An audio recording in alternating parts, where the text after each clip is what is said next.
Hello, everyone. Daniel here from the Next Issue Podcast. Today's video is a review for the movie Dune 2021. I'll do the first part, non spoilers. I'll get a little bit in, very little in spoilers at towards the end, but I will definitely give you plenty of warning to stop watching the video if you haven't. So, Dune opened as of recording of this video on the night recording this video. Um, October 21st in theaters and available to watch on HBO Max. Dune was directed by Denis Villeneuve. It is a PG-13 movie, and the runtime is 235 um, minutes. Written by John Spades, Denis Villeneuve, and Eric Roth. This is all obviously adapted from Frank Herbert's science fiction novel Dune. So I guess up front, I've never seen a Dune movie series.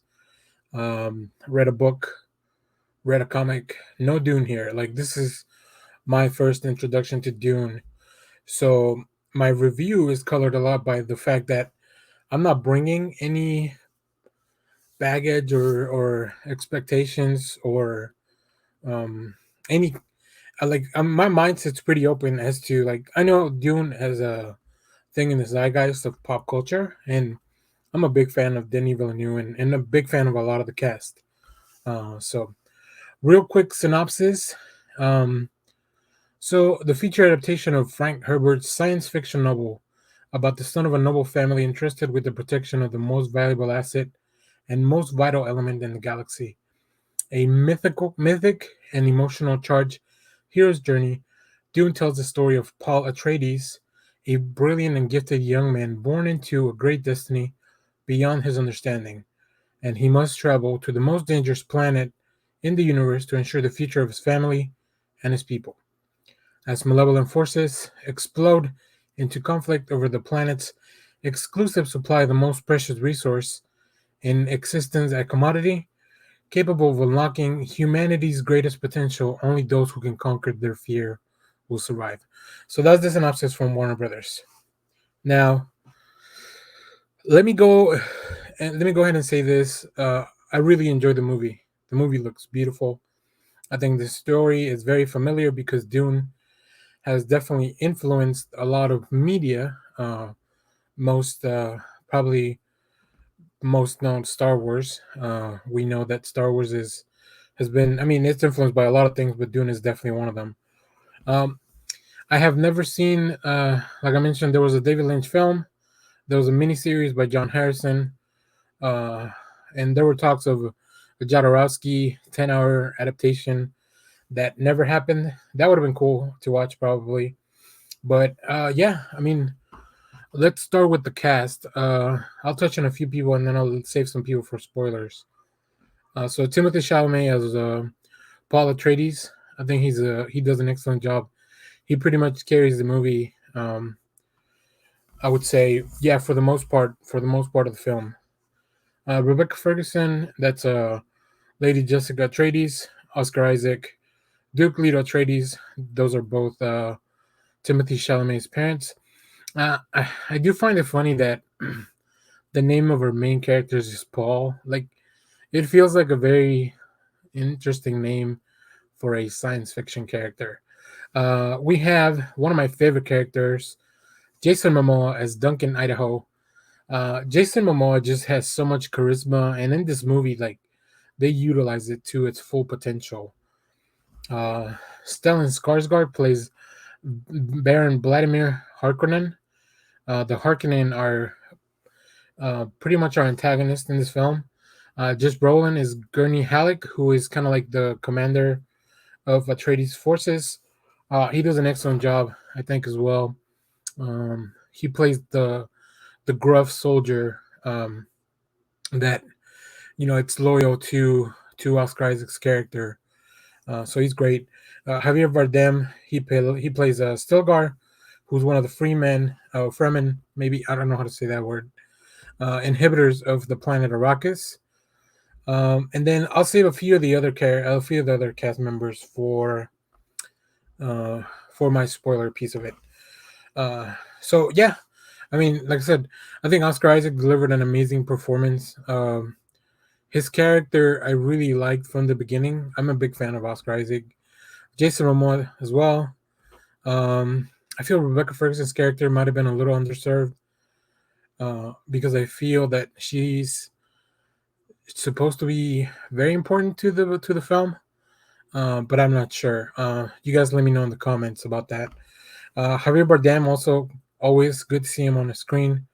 So yeah, overall, the cast hitting pretty much every bucket, every check mark. Let's see. The sets are beautiful. Like I can't wait to get a behind the scenes of how this film was made.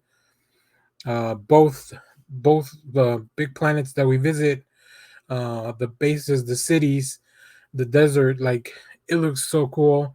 The special effects are great, especially when you guys have seen the sandworms probably in the trailers. They look great. I really, like I said, I know that the mythology has been around forever, but just everything that they added to the mythology, whatever whoever you want to credit for that, like in the end, I think that's really cool. There's a lot of little in-world things that the movie sets up as world building in the beginning, and I would say the beginning is very slow paced. That might be a turn off for some people, but once it clicks into place, I think we just get going. Um, a movie like this, adapted from a really long book, will always have to do a lot of heavy lifting up front, and I think people's mileage varies on how much you allow a movie to get away with that. I'm pretty lenient on that kind of stuff, but I can see this pacing of the movie probably being part of some of those less positive reviews. Uh, and Denis Villeneuve is just a great filmmaker. His cinematographer and all the people that work with him to make sure that the movie looks good. Like this movie is beautiful. It there are some shots that you just kind of want to sit in, and like they almost feel like those really cool backgrounds you get on your Apple TV or whatever the case may be, like preloaded stuff. Uh, the cities are very interesting. All the costumes are really cool. Like every house feels very different. Every I don't know. I guess I would call them race or people from a different planet. They all feel very different. The fights are really cool. They introduce a very cool mechanic at the beginning. I think you might have seen it in the trailers where um, they kind of shine. There's like a little bubble shield that's blue or red, depending on like whether you're getting hit or not. Yeah, so the fights are really good. And the worms, I mean, geez, super cool. Like, what a great what a great device to add stakes to your story, right? I mean, obviously, this all goes back to Frank Herbert's adaptation. So I think it's well adapted into the film. I really like that. Um, all right, I'm gonna go into spoilers now because this will have a few more critical things, a little bit less positive, more negative. But I do want to get into them. So, spoiler alert, spoiler. You can leave now. Make sure to hit the like button. So I'm gonna go into spoilers now.